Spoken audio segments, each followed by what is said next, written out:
Hi, how you doing, and welcome back to another video on the channel. What we have for you today is a bit of a bonus video because it's international break. I thought it'd be quite a good idea to do another wildcard video, but this just isn't any wildcard video. This is one without Salah or Haaland. Now, whether you're stubborn, wanting to spread the funds, or you just don't want to rely on one player, a lot of people are sort of considering moving away from Haaland, especially just because he's so much investment from your team value. So whether that's you or not, hopefully you might find this video interesting. At least it gives you some transfer advice for potential targets moving forward.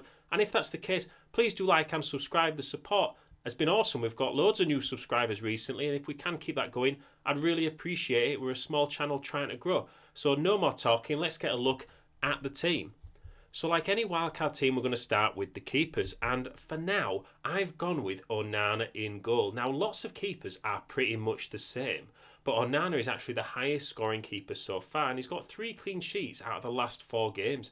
Brentford, West Ham, Leicester, Ipswich and Everton in the next 6. Now, I know Man United's defence might be a little bit questionable, but they have been quite solid recently. It's the attacking side where they've been struggling, so there's no real sign that that would change with those fixtures coming up.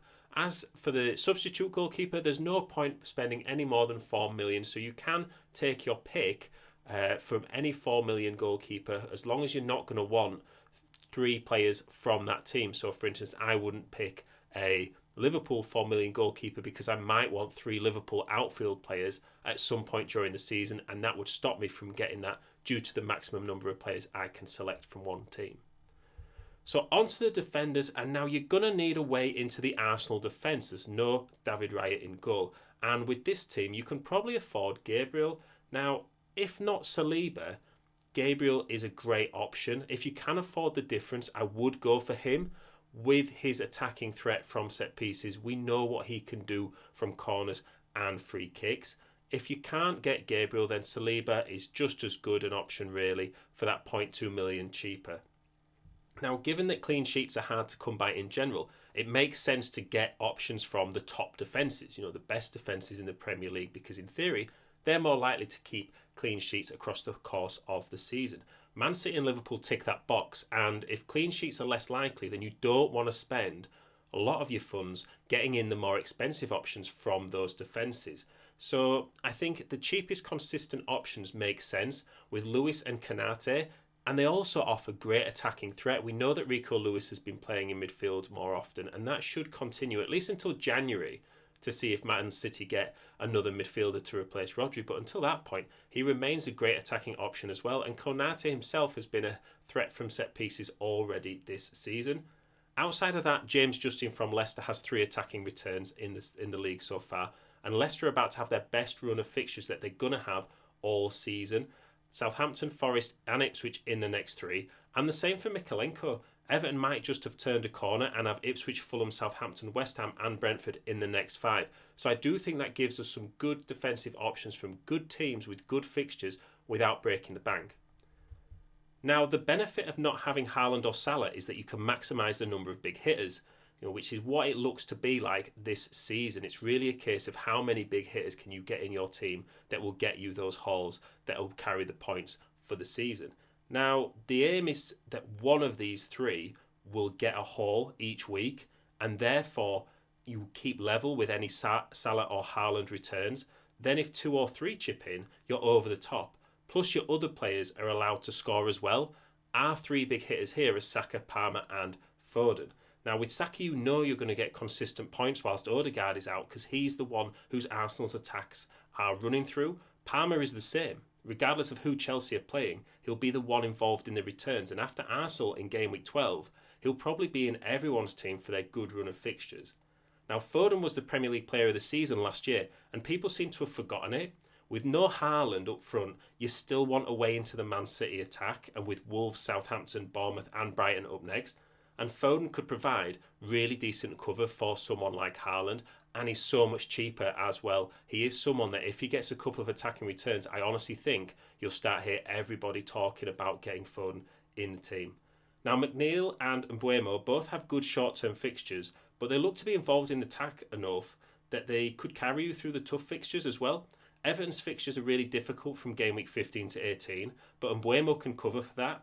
And after game week 18, Everton once again have great fixtures. Remember, using a wildcard now means that your team needs to take you well into the second half of the season. You want these players that you're not going to want to rotate out just because they've maybe had a bad fixture or two or a blank or two. They're the players that are probably going to return consistently, and then you can use your free transfers for any injury problems that you might have.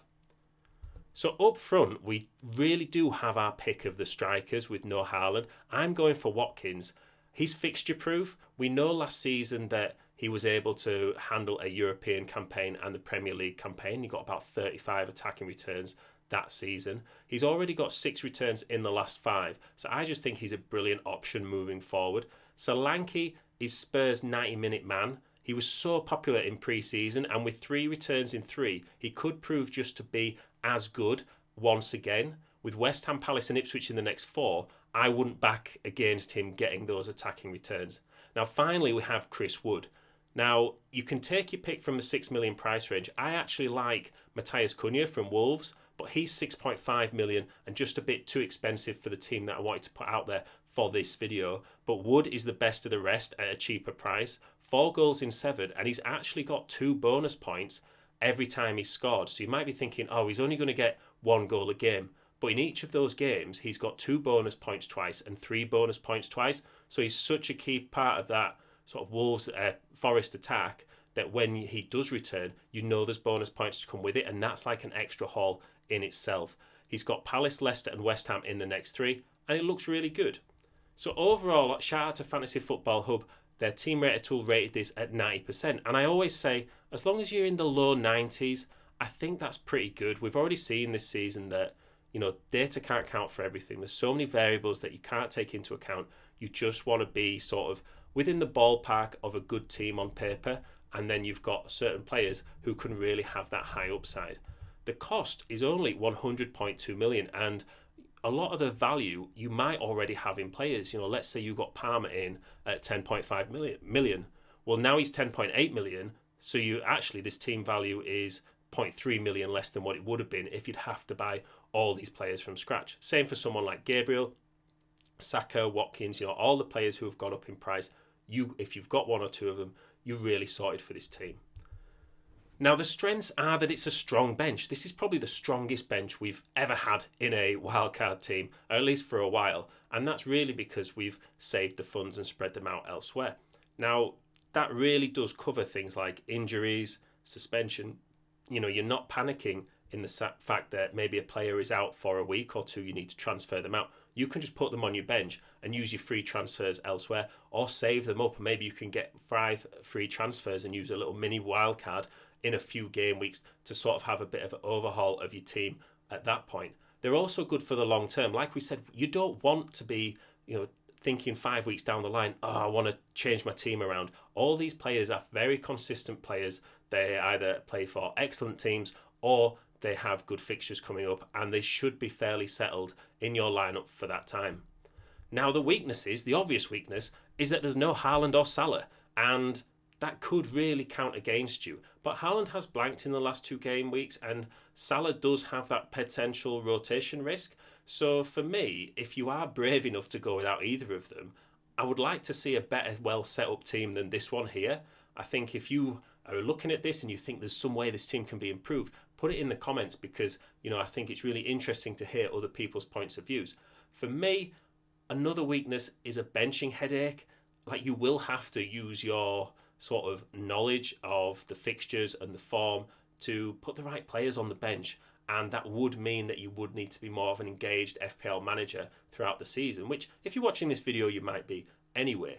So for me, there is that risk of a player on your bench really returning, but I think having a deep bench at this stage, especially as we enter sort of October, November, December, the hectic Christmas schedule and all of that, it is good to have a bit more cover on your bench than you would have done at a different point of the season, because if a player does miss out or they are rested, because you do see it sometimes, your team's playing away from home and all of a sudden you look at the squad and your FPL player's not even on the bench, you've got that security that maybe a player can come in and get more than just the 1 or 2 points which we would be expecting normally from our bench players. So that's the team. Like I said, let me know what you think about it. I just wanted to put out an extra video just to, get the transfer discussion going maybe, and just help people if they are thinking of using a wildcard or they are thinking of the options outside of those extra value premium players. So thank you very much for listening. Please do like and subscribe, especially if this video has helped you out. All the support is really appreciated. Hopefully you're enjoying a bit of a break from FPL as well during the international break, and I will see you in the next one.